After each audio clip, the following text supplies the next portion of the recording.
Florentine art. The period from the end of the 14th century to the end of the 15th century is usually called the early Renaissance. Many of the new developments of this time in the arts were centered around the Italian city-state of Florence in the region of Tuscany. Florence flourishes. Governed by the powerful Medici family, Florence grew and prospered during the 15th century, and the city took the lead in many new developments, particularly in art. As a result, many great artists lived and worked there, and Florence became known as the cradle of the Renaissance. Florentine artists bought the pigment for their painters from apothecaries, which is another word for a pharmacist.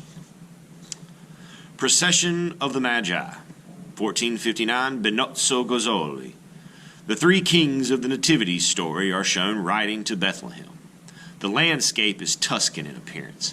This is something we see a lot of in the Renaissance, are them painting these historical scenes from way back in the past, but all the people are dressed in contemporary or modern clothes, and usually the landscapes look more like Italy and Europe than they do Jerusalem in the Middle East.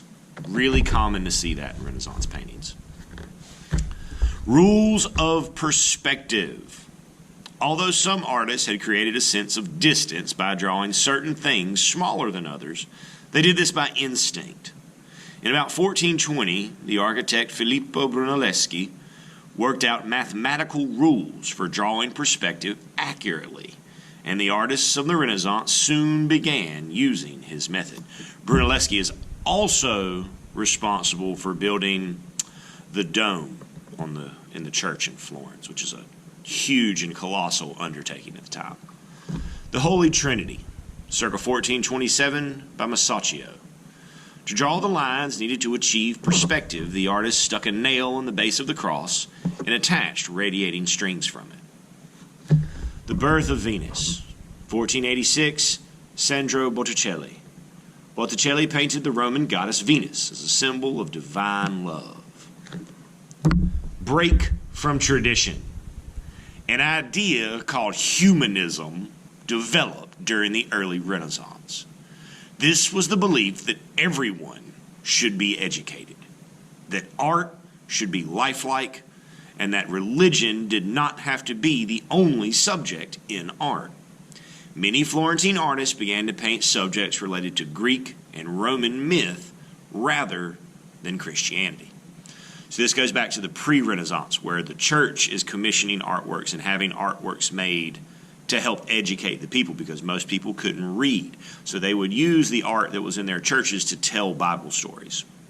These artists are moving away from that. They're still telling stories, they're just not telling those same Christian Bible stories that have been told over and over and over again.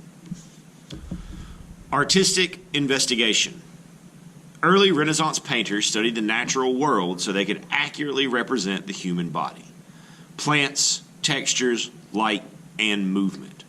New buildings were built in rich cities such as Florence, and this gave artists the opportunity to adorn them with large new works, with plenty of space to explore their ideas. The Last Supper, 1480, Domenico Ghirlandaio. This lifelike painting of a scene from the Bible was painted to adorn the refectory of a monastery, where it could be contemplated by the monks. Yeah, beautiful texture, shadows being cast. Wonderful piece.